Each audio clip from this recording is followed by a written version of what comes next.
سیدی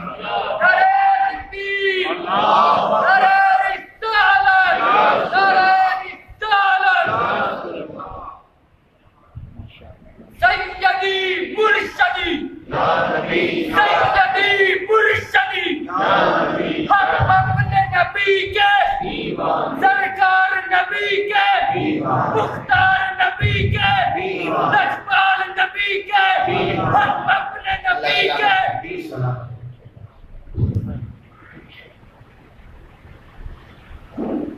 نحمده ونصلي ونسلم على سيدنا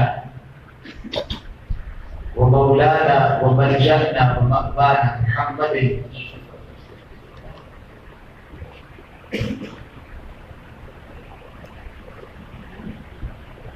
النبي الأمين المكين الحليم الكريم الرؤوف الرحيم.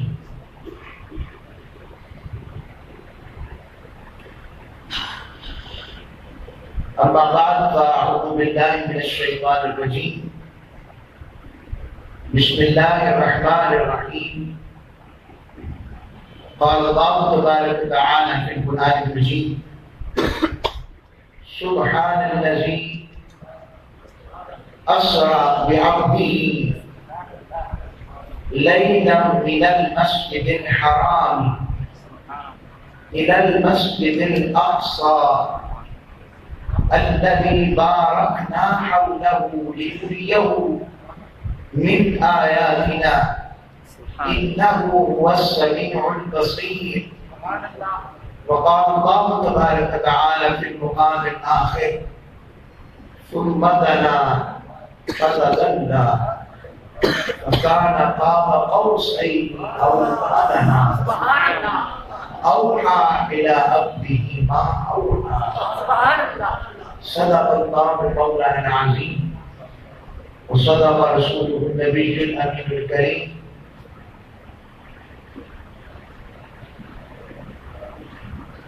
تمام اہل محبت و عشق یہ جمعہ مبارک کی مبارک ساعتوں میں اللہ اور اس کے رسول صلی اللہ علیہ وسلم کی بارگاہ کی خیرات سمیٹنے کے لیے اور اپنے قلب و روح کو تعلیمات الہیہ اور فہمین مصطفیٰ علیہ السلام اور ان دونوں صورتوں میں عشق رسالت مآب اور محبت مصطفیٰ علیہ السلام اور غلامی مصطفیٰ سے اپنے قلب و روح کو سرور بخشنے کے لیے اور سکون بخشنے کے لیے دل جلے بن کر دل کو جلا بخشنے کے لیے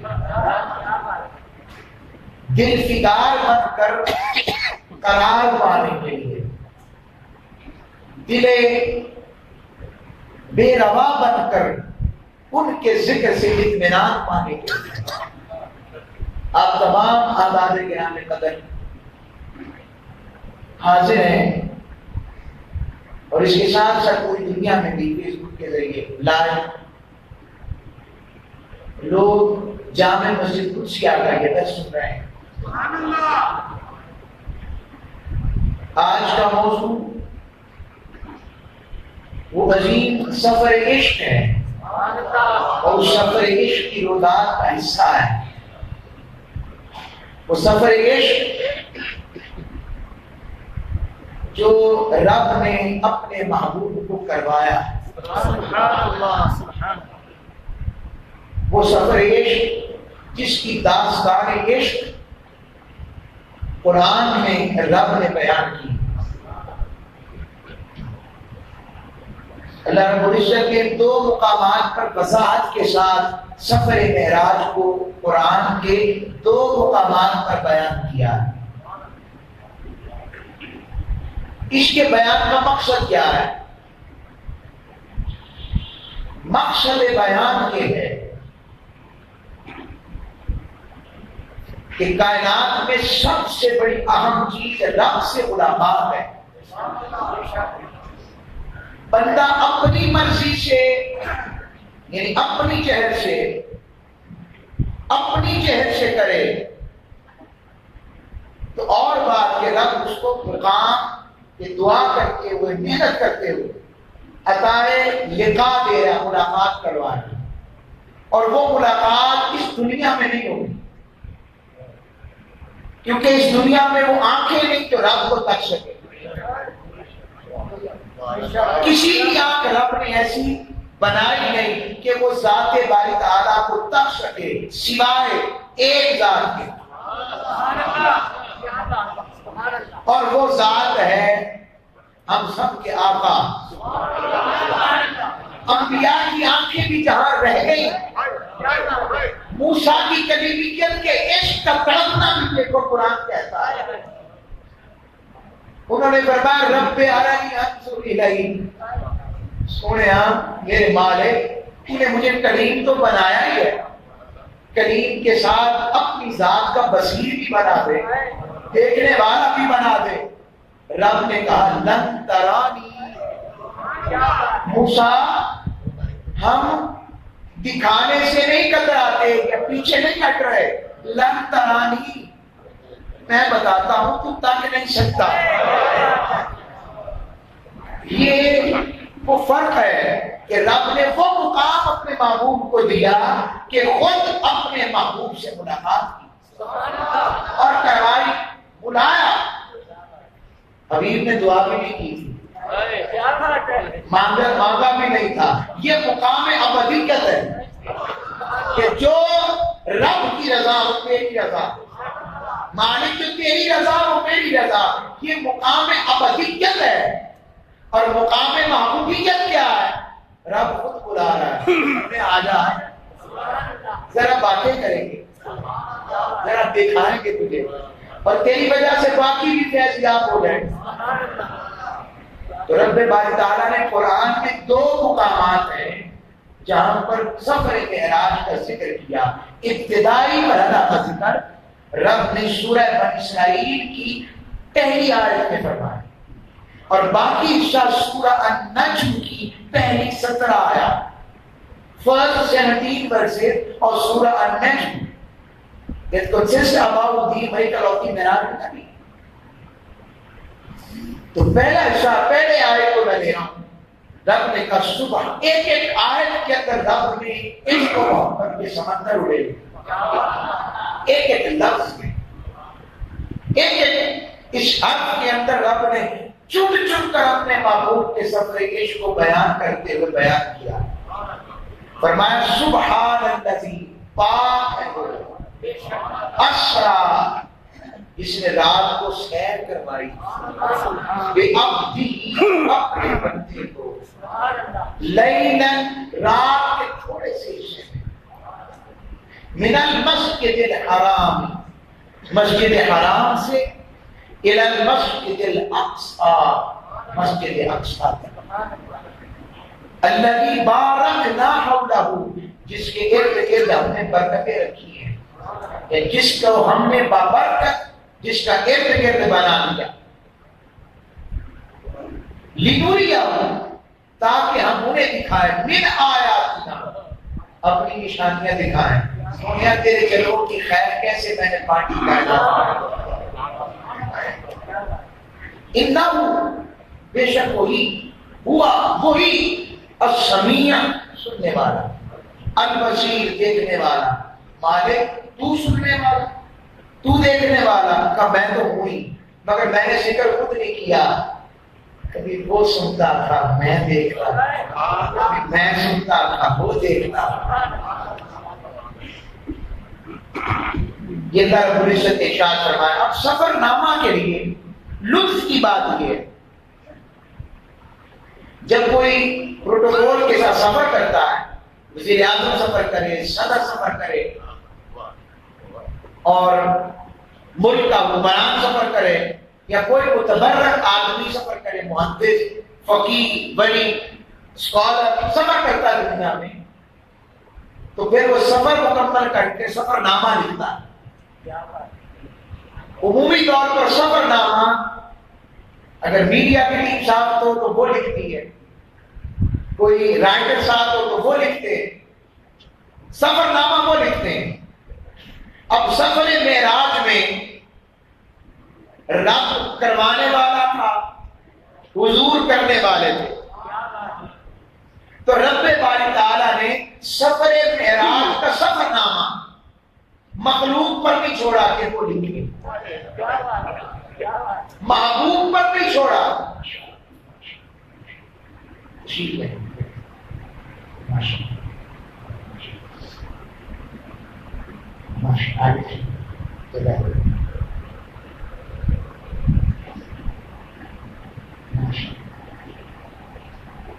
بزرگ ہیں ملک علی حسین صاحب، اللہ رب العزت نے کرم کیا ہے. یہ صوفی ملک علی حسین صاحب خلیفہ موری شریف کیا. عرض کر رہا ہوں تو سفر نامہ عمومی طور پر جو مسافر ہوتا ہے یا وہ لکھتا ہے یا اس کے ساتھ جو نمائندگان ہوتے ہیں وہ لکھتے ہیں. اللہ رب العزت نے خالق ہو کر، مالک ہو کر خود معراج نبی کا سفر نامہ خود لکھا، خود بیان کیا. لیکن اس سے مراد بیان کرنا. رب باری تعالیٰ ہماری قیامت سے بات ہے، سبحان ہے، خود بیان کیا. مالک تو خالق ہے اور محبوب تیرا اور یہ مصطفیٰ کریم صلی اللہ علیہ وسلم یہ تو مخلوق ہے، تو کا سفر نامہ کیوں لکھ رہا ہے؟ کہا تمہیں سفر نامہ محبوب کو بلا کر، بتا کر، لکھوا کر دو وجہ سے، کہ ایک بات کہ کوئی یہ نہ کہے کہ میرے مصطفیٰ نے دعویٰ معراج کیا تھا، کہ میں نے مصطفیٰ نے کہا ہو کہ میں نے معراج کی. میں نے محبوب سے یہ بات دے کر محبوب کے ذمہ لگایا ہی نہیں کہ محبوب دعویٰ تم نے کرنا ہی نہیں، تم نے دعویٰ کرنا ہی نہیں کہ میں نے معراج کی. دعویٰ تو میں نے رب نے کیا ہے کہ میں نے معراج کرائی. کیوں والے بنا کر معراج کرواتا ہے؟ کہا بنا کر مخلوق بنایا ہے اور معراج کر بلا کر بتایا ہے. اس جیسا کوئی محبوب نہیں. اور محبت ذات نہیں دیکھتی، محبت محبوب تکتی ہے کہ جس سے محبوب کا رتبہ نظر آئے، محبوب کی شان بلند نظر آئے، عرفہ نظر آئے. تو رب نے کہا میرے عرفہ ہونے میں تو شک نہیں، کوئی گھٹائے بھی تو میں گھٹتا نہیں. اللہ الصمد، میں بڑھانے سے بھی پاک ہوں کیونکہ کسی کے بڑھانے سے میں بڑھ نہیں سکتا اور گھٹانے سے گھٹ نہیں سکتا. اور مصطفیٰ کی بات آئے تو میرا محبوب ہے، اس کے لیے میرا ایک ہی کام ہے، ہر لمحے مصطفیٰ کی شان نظر آئے. تو میرا نبی کا سفر نامہ خود رب نے لکھا. ایک نقطہ. دوسرا نقطہ، دعویٰ معراج حضور نے کیا ہی نہیں. اگر کسی کو انکار ہو معراج کا تو وہ ذات مصطفیٰ پر نہیں، رب کے ساتھ کر لے کر لے. اب سفر میں 7 چیزیں ہوتی. سفر کس نے کروایا؟ سبحان سبحان. سفر کس نے کیا؟ عبدہ، اس کے خاص بندے. سفر کہاں سے کیا شروع؟ من المسجد الحرام، مسجد حرام سے.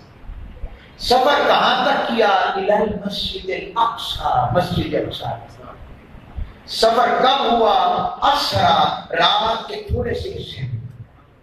سفر کتنی دیر میں ہوا؟ لیلاً، رات کی اور پھر رات کا بھی کچھ حصہ. سفر کس لیے کیا؟ تاکہ اپنی نشانیاں دکھائیں. یہ 7 نکات اللہ رب العزت نے اپنے محبوب کے معراج کے سبحان میں عطا فرمائے. اب رب باری تعالیٰ نے جب آغاز کیا تو اس لفظ سبحان سے آغاز کیا. اب براہ راست میں اس کی حکمتوں کی طرف آنے سے قبل سبحان کو دیکھتے کہ سبحان اہل لغت کے یہاں کیا ہے. سبحان کا مصدر یہ تسبیح سے نکلا ہے. تسبیح، سبح، آیات سبحات قرآن میں کیا ہے نا سورت سبح، جس میں سبح للہ ما فی السماوات والارض، سبح سے شروع ہو رہی. تو یہ تشبیہ مصدر کا علم ہے. جیسے عثمان ہوتا ہے ایسے سبحان ہم وزن. وَدَلَّ عَلَى تَنزِيهِ الْبَلِيغِ مِنْ جَمِيعِ الْقَبَائِحِ الَّتِي تُضِيفُ إِلَيْهِ أَعْدَاءُ اللَّهِ. اس کا معنی یہ ہے اللہ ان کمزوریوں عیبوں سے پاک اور منزہ ہے جس سے کفار اللہ رب العزت کو متحد کرنے کی کوشش کرتے ہیں. حضرت طلحہ رضی اللہ تعالیٰ آپ نے آقا صلی اللہ علیہ وسلم سے سبحان کی تعریف و توصیف پوچھی. حضور نے فرمایا سبحان اللہ وقال تنزیہ اللہ عن کل سوء. اللہ کو ہر برائی سے پاک اور منزہ کہنے کو سبحان کہتے ہیں. اور اس کی پاکیزگی کا یہ عالم ہے کہ کائنات میں جب ہر ایک کی پاکیزگی کو جمع کیا جائے اور اس کی انتہاؤں کی انتہا ہو جائے اور اس کے مقابل رب کہے سبحان پاک ہے وہ ذات, تو جب اس کی پاکیزگی کی بات آئے تو ابھی تو باقیوں کی پاکیزگی شروع ہی ہوئی. رب کی پاکیزگی کی انتہا یہ ہے, اتنی اعلیٰ پاکیزگیوں والا رب سبحان ازل سے ہے, مگر اس کی شان سبحان کی کیفیت رحمت اور کیفیت پاکیزگی تب ظاہر ہوئی جب اس نے اپنے مصطفیٰ کو معراج کروائی اور معراج کی عظمتوں سے بتایا پاک ہے وہ ذات جو لے گئی اپنے بندے کو. ایک معنی اللہ رب العزت نے سبحان سے ابتدا کر کے اپنی پاکیزگی, قدرت کاملہ, بے پایاپن, عظمت بے قرار, ذات ربوبیت کی بے پرواہی, عظمت اور بادشاہت کے متعلقہ کا اظہار فرمایا اور حاسدوں کا منہ بند کر کر کہا یاد رکھنا مصطفیٰ کریم کو معراج میں نے کروائی. ایک معنی. دوسرا معنی معراج مصطفیٰ, یہ جہاں پر رب باری تعالیٰ نے اپنی پاکیزگی کا اظہار فرمایا وہیں ذات مصطفیٰ کے آئینے سے اپنا پاک ہونا بتایا. کیوں؟ کیونکہ آقا علیہ السلام شاہکار ربوبیت ہے, کارخانہ قدرت میں کمال فرد اگر کسی کو حاصل ہے تو کوئی حضور جیسا ہے. اچھا, کس مقام پر حضور جیسا نہیں, کسی مقام پر بھی حضور جیسا کوئی ہے ہی. ظاہر میں بھی, باطن میں بھی, روح میں بھی, جسم میں بھی, صورت کاملہ میں بھی, سیرت کاملہ میں بھی, کسی صورت میں اور کسی سیرت میں نہ کوئی صورت مصطفیٰ جیسی اور نہ کوئی سیرت میرے مصطفیٰ جیسی, نہ کوئی آثار میرے مصطفیٰ جیسے, نہ کسی کے کمالات میرے مصطفیٰ جیسے, نہ کوئی میرے مصطفیٰ جیسا نذیر اور نہ کوئی میرے مصطفیٰ جیسا جلیل, نہ کوئی میرے مصطفیٰ جیسا حسین اور نہ کوئی میرے مصطفیٰ جیسا کریم. اگر کوئی کریم اور حسین اور مکمل نظر آئے وہ ایک ہی ذات رب نے بنائی جس کا نام ذات محمد مصطفیٰ. نعرہ تکبیر, نعرہ رسالت, اب سبحان کو اس نظریے پر دیکھنا ہے آج کی جدید سائنس میں کہ جتنا دنیا ٹیکنالوجی سائنس جتنی ایڈوانسمنٹ ترقی کر رہی ہے, آج ہر کوئی وقت اور زمانوں کو اپنی قید میں کرنا چاہتا ہے, یعنی ٹائم اینڈ اسپیس اس کے اندر بیلنس کر کے اپنی قید میں کرنا چاہتا ہے.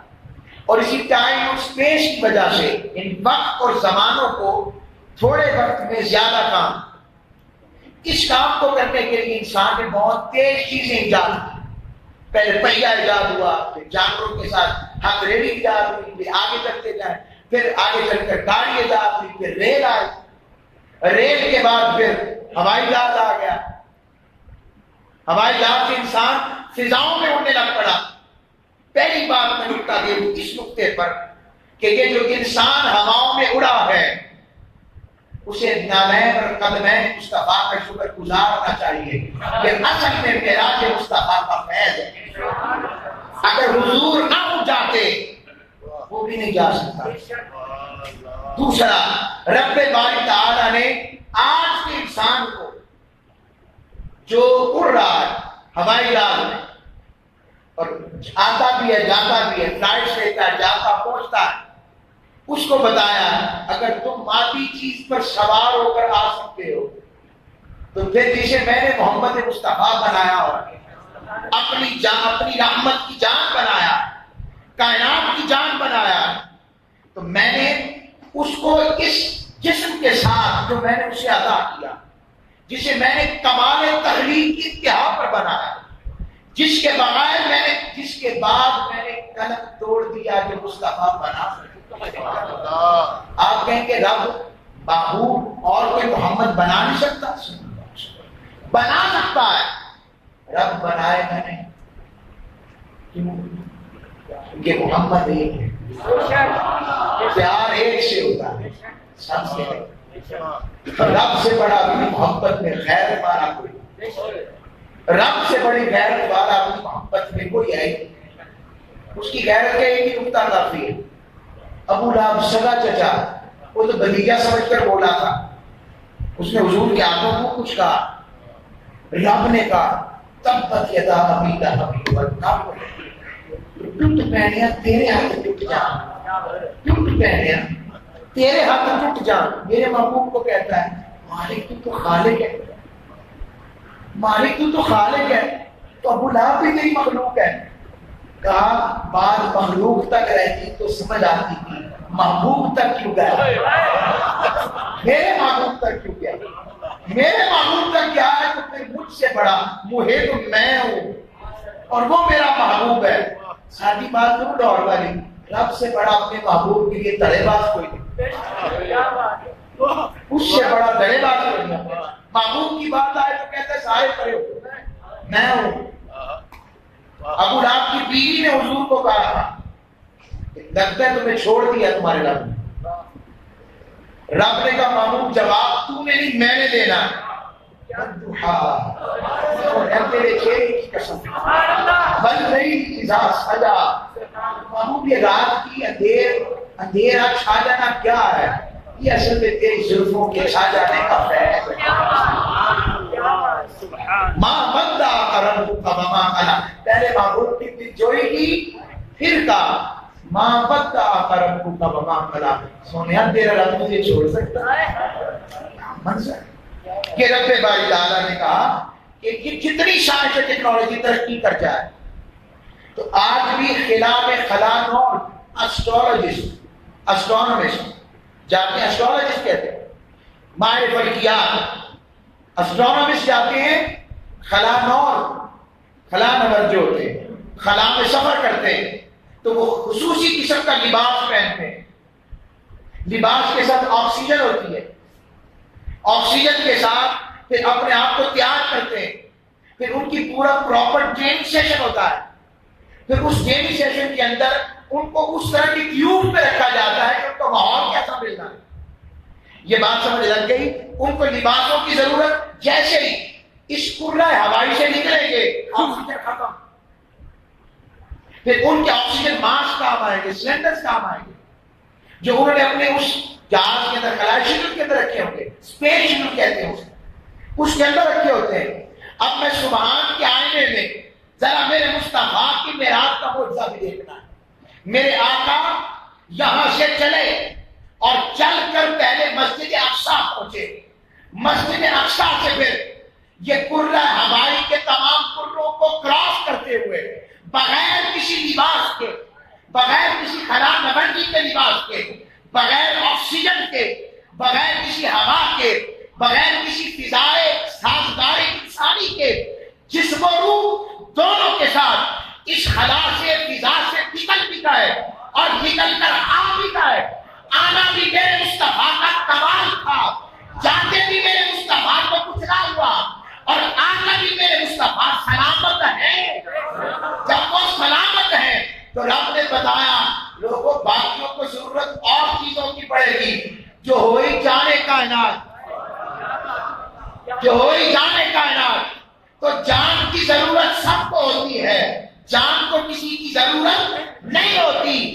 اس لیے میں نے عرشوں پر بھجوا کر بتایا ہے کہ جس کی جسم و روح کو ایسا بنایا ہے کہ اسے ہوا اور فضا کی بھی ضرورت نہ ہو، جانو میں نے اسے اپنا کیسا معبود بنایا ہو۔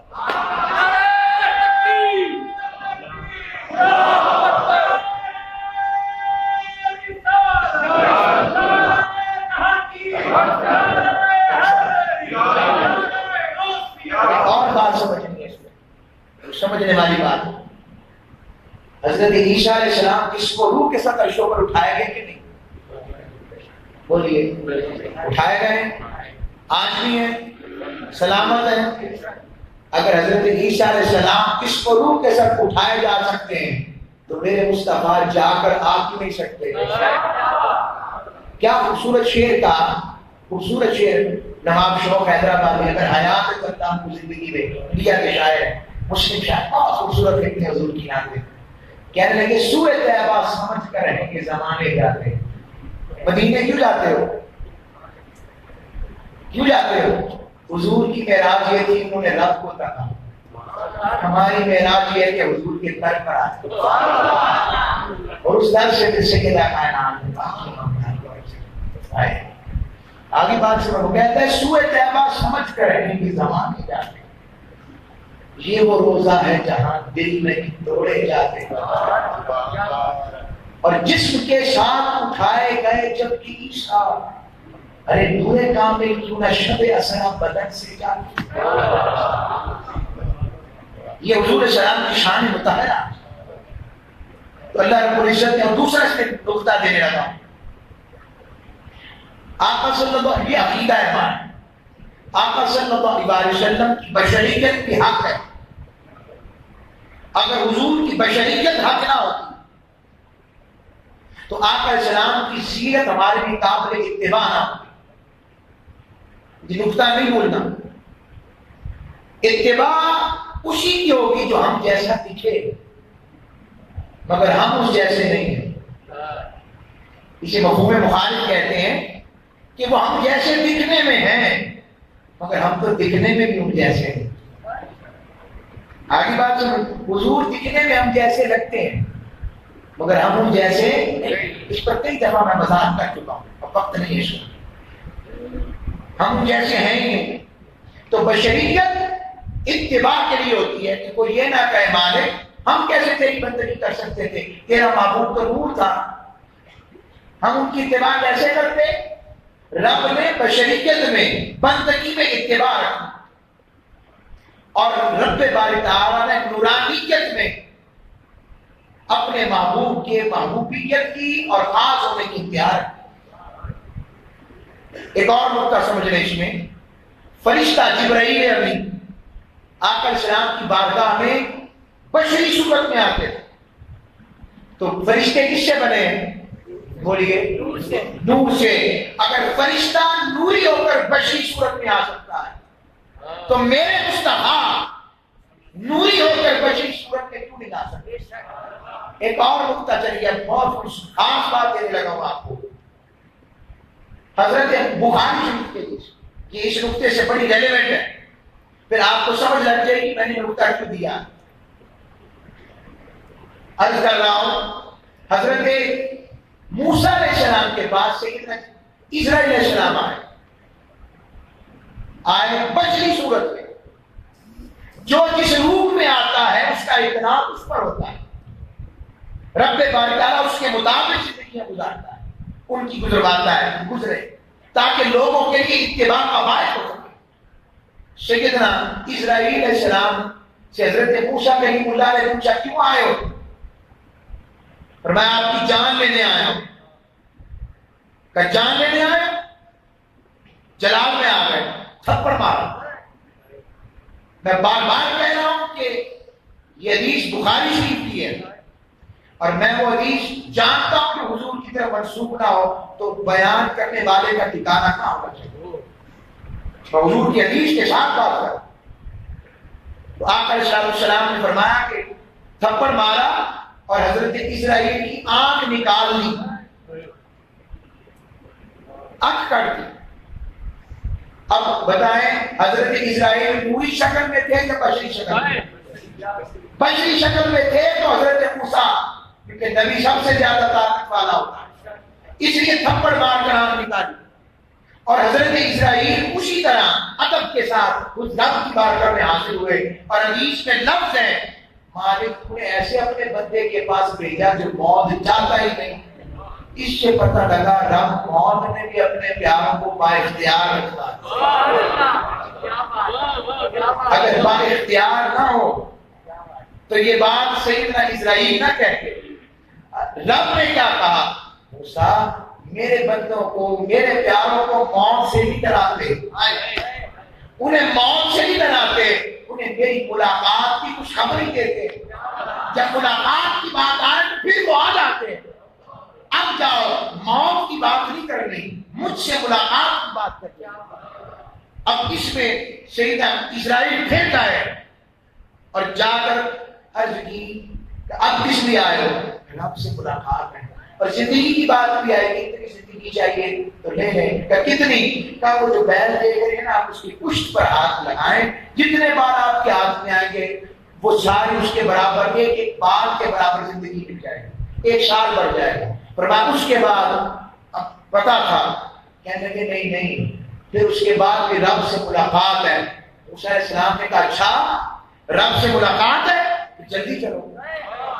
یہاں پر عاشقوں نے لکھا، مفسرین نے لکھا کہ اسرائیل کو ادب سکھایا حضرت موسیٰ نے کہ میں موسیٰ ہوں، آگے مصطفیٰ آنے والے ہیں، خیال کرنا اسرائیل مصطفیٰ سے ایسے بات۔ سیدی مرشدی یا نبی، سیدی مرشدی یا نبی، سیدی مرشدی۔ اب اس پر کوئی کہ حوالہ اٹھاؤ امام ابن کثیر، اٹھاؤ امام ابن اسیر، تحریف الکامل، اٹھاؤ کتب، وقت مثال مصطفیٰ۔ سیدنا جبرائیل کے ساتھ اسرائیل آئے اور جبرائیل امین نے کہا آقا اسرائیل کا آنا چاہتے، اجازت ہے؟ اجازت ہے؟ اور اسرائیل ادب کے ساتھ کھڑے ہو گئے۔ کہا رب نے کہا ہے حبیب جو آپ کی مرضی وہ میری مرضی ہے، میں نے اس سے پہلے کبھی کسی سے اجازت نہیں مانگی، آپ سے اجازت مانگ رہا ہوں۔ اب معراج النبی، میلاد النبی تھا عرشیوں کو نوازنا، میں نقطے پر لے آیا۔ حضور کی بشریت میلاد النبی تھا فرشیوں کو نوازنا، میلاد تھا فرشیوں کو نوازنا۔ لقد من اللہ علی المؤمنین اذ بعث فیہم رسولا، لوگوں میں نے تم پر بہت بڑا احسان کیا، کوئی کسی کو اپنا محبوب نہیں دیتا، میں نے تمہیں اپنا محبوب دیا، یہ تھا فرشیوں پر احسان۔ اب بات آ گئی عرشیوں کی، عرشی بھی کھڑے ہو گئے، مالک ہمارا کیا بنے گا؟ ہم نے بھی فیض مصطفیٰ لینا ہے، ہم نے بھی دامن مصطفیٰ تھامنا ہے، ہم بھی تو حضور کے فیض کے متوالے ہیں۔ تو فرشتوں کو صفت بشریت دی اور عرشیوں کے لیے نوری ہونا چاہیے تھا۔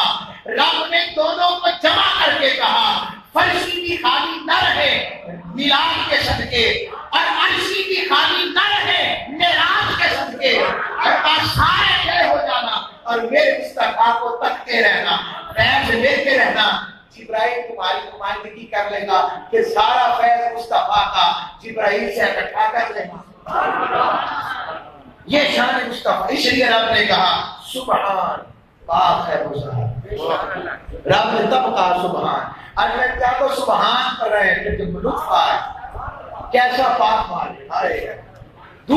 تیسرا نقطہ اس میں اور دے رہا ہوں، قرآن مجید فرقان حمید میں وقت دیکھتے جائیے گا، وہ بھی ٹھیک جی عرض کر رہا ہوں۔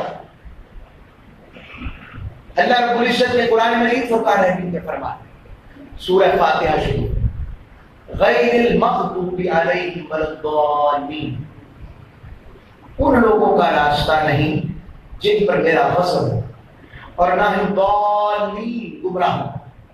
لفظ ضال استعمال، یہی لفظ ضال سورہ الدحا میں رب نے کہا ماں ضل سا، فرمایا کہ بابا جدا کا ضال۔ اب لفظوں کے ترجمے سے جس کے بارے میں بیان ہو رہا ہوتا ہے، جب قرآن اس نیچ پر پڑھا جائے گا اور سمجھ لیا جائے گا کہ قرآن رب باری تعالیٰ نے اپنے محبوب کی شان میں اتارا، جب پڑھنے والا اس نیت سے پڑھے گا۔ اور اہل صوفیاء اور اہل عشق کے نزدیک قرآن ہمارے نزدیک کتاب الوظائف ہے، یہ کتاب العقائد ہے، لیکن اہل اللہ کے نزدیک قرآن کتاب المشاہدہ ہے۔ ہم پڑھتے ہیں، اللہ والے دیکھتے ہیں۔ ان کے لیے آقا کے شان شاہدیت کا صدقہ بلیوں کو عطا، یہ فرق ہو سکتا ہے، آپ کو بتا اس پر پھر کبھی موقع ملا رہے، اور اس شان شاہدیت کی خیر جو ہے وہ ان کی زبانوں، باقی لوگ اس بات پر جھگڑے ہوتے ہیں، ایسے ہیں جنہوں نے تک لیا ہوتا ہے، وہ دونوں کو دیکھ کر مسکرا رہے ہوتے ہیں کہ نہ ایسا ہے نہ ایسا ہے، دیکھا تو ہم نے۔ وہ کیا خوبصورت شعر اس پر گرایا، کہنے لگے کہ رسول پاک کی عظمت کی معرفت ہے یہی، جو جانتا ہے زیادہ وہ بولنا کم ہے۔ جو تک جاتا ہے، تک لیتا ہے، وہ بک جاتا ہے، تو بکنے والا بھی کبھی بولتا۔ تو دلہ کا لفظ ترجمہ کرتے وقت گمراہ، وجہ کا ضالًا فہدیٰ، ایسا ترجمہ بھی پڑھا گیا کہ نعوذ باللہ من ذالک، ہم نے آپ کو گمراہ پایا، نعوذ باللہ من ذالک، تو ہم نے آپ کو ہدایت دی۔ یہ ترجمہ شان رسالت کے خلاف۔ نبی زندگی کے کسی گوشے میں کبھی گمراہ نہیں ہوتا، اور میرا نبی جس کے نالین کے تسمے کھولنے کے لیے حضرت عیسیٰ کی حضرت رکھے، حضرت یحییٰ کی حضرت رکھے، حضرت آدم بھی کہیں اے میرے مصطفیٰ، اے میرے محمد، میں تمہارا باپ آدم ہوں، حضرت جبرائیل بھی کہیں، حضرت ابراہیم بھی کہیں، سیدنا ابراہیم خلیل اللہ، قیامت کو بھول نہ جانا میرے محمد، میں تمہارا دادا ہوں۔ یہ مقام وہ کبھی گمراہ ہو سکتے ہیں؟ تو یہاں لفظ دال اصل میں بندہ جو آیا، دال درخت کو کہتے ہیں۔